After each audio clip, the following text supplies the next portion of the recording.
Welcome to Halacha in a Year, where we can get to learn all the most relevant halacha through the prism of the Kitzur Shulchan Aruch. You are listening to Rabbi Ya'akov Trump. This year is kindly sponsored by the Moshe Group and CA in zechus of Rivka Biela, bas נחמה שיפרה, and in honor of Rabbi Trump. Today we get to examine the halachas of the Brachos on grain foods. This is Siman Memches, the 48th chapter in the Kitzur Shulchan Aruch. We're going to look at four basic concepts. Number one is what makes bread. Number two is bread which is processed. Number three is ikar and tofel, main and secondary. Number four is pas hababakisnin, bread which can be considered as bread, and bread which sometimes is not considered as bread. Let's jump straight into our learning together. So, bread is a product of 5 grains mixed with water and baked. That requires hamoitzi and halamechia. Grain can also be used to make other products which are not bread. So, but because they're made of the grain, therefore they have a unique bracha, which is borei min mizonos before and bracha achas mein shalosh afterwards as well. So, a few basic questions on this concept. Number one is, if I make a batter with flour and water and I bake it dry, is it bread or is it mizonos? So it's considered bread, even if it is a loose batter. If I take flour and water from one of the 5 grains and I bake it, then it is considered bread. What happens if I fry the batter? In that case, it's considered mizonos. What happens if I baked it in a thin mold? So for instance, waffles. In this case, a loose batter like that would be considered mizonos. What happens if I take a dough and cook it and then I bake it? So that's considered what we call today a bagel, and that is considered like regular bread. What happens if I take dough and cook it? That is considered mizonos. That's considered a grain product which is not bread.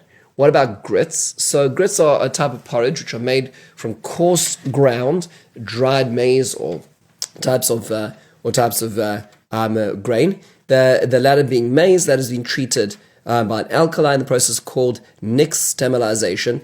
Okay, in that case, when you remove certain parts of the grain, if it is cooked and in warm and salted water or milk, they are often served together with flavorings for like a dish. That's considered mizonos in this case as well. So it depends a lot of times about how it is produced and for what is produced as to whether it's mizonos or hamoitzi. What about, now we move into our second concept, bread which is processed. So let's say I've originally had bread. The kol hadeos, according to everybody, this is bread. But now what I do is I do something to it. So let's look at a few examples. What if I cooked bread? I take bread, I cook it in butter and oil, and it crumbles, and then I add in eggs and I use it as a paste. So if the pieces that are remaining are big enough that some of the pieces that have crumbled still have a kazayas, then that is considered still bread. If the pieces are small, so let's say you cook it down, it's completely into like a mush, then it loses its name of bread and it becomes mizonos, even if the pieces are put together and they look like more than the kazayas because of the oil or because of the butter, or the eggs which are used to hold it together. Because it already lost its name of bread, then it's no longer bread. What if instead of cooking it, I poured liquid over the bread? So in this case, it's considered a suffix, and one should only eat this type of mixture in a meal. What if I didn't cook the bread? I just soaked it for a long time, and then it slowly broke apart. In this case, if it still looks like bread, it's bread. But if it loses its look of bread, then it's considered mizonos.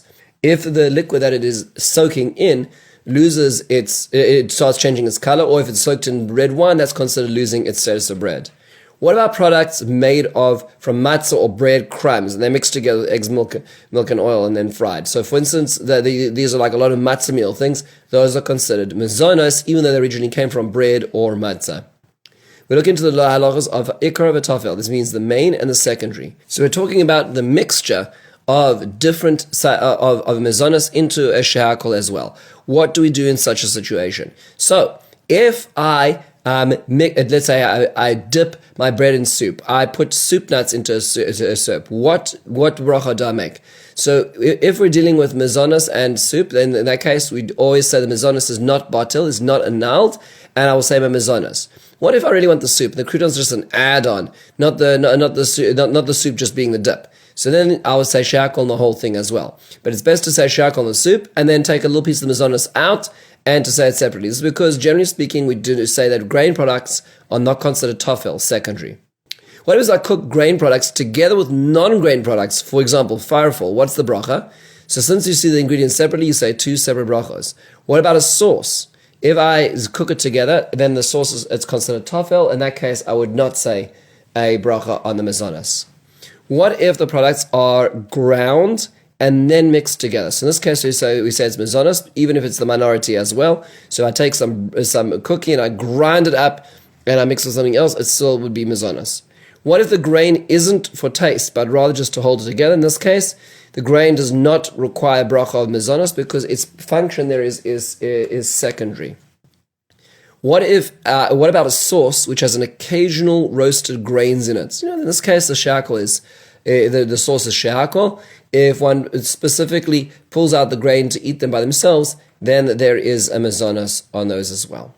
Finally, last concept is pasav kisnin. This is a very complicated concept in general, and that is there are certain types of grain products which are not just like waffles, which are always boremi and mezonos, but they are somewhat connected. They're like bread, and sometimes I eat them for my meal, sometimes I don't. What is the halacha in this case? So, first basic halacha is that if I were to fix my su'udah on them, I would eat them for my su'udah, and then I would say I might see. If not, that'd be boremi and mezonos. So let's just understand what they are. What is pasav kisnin? So there's three different options offered in the Rishonim in the medieval commentators which are brought in Shulchan Aruch, which is number one is a bread or type of grain product which is stuffed with fruit, cheese, or meat.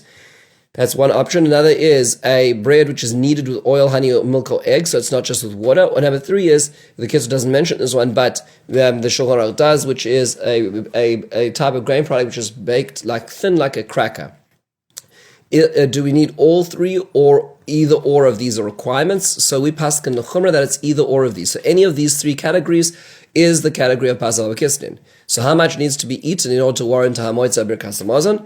So it's not subjective. The amount is a regular meal, a regular supper or lunch. Mishnah Berurah actually quantifies it at the minimum of being 4 eggs, which is around 8 fluid ounces. So it's best not to eat more than this unless one is really being kover asur on this. So don't enter into the realm of a safek bracha when I'm having one of these types of foods, which is over here. Many times you'll have these kind of things, or like barekas. That would be a good example.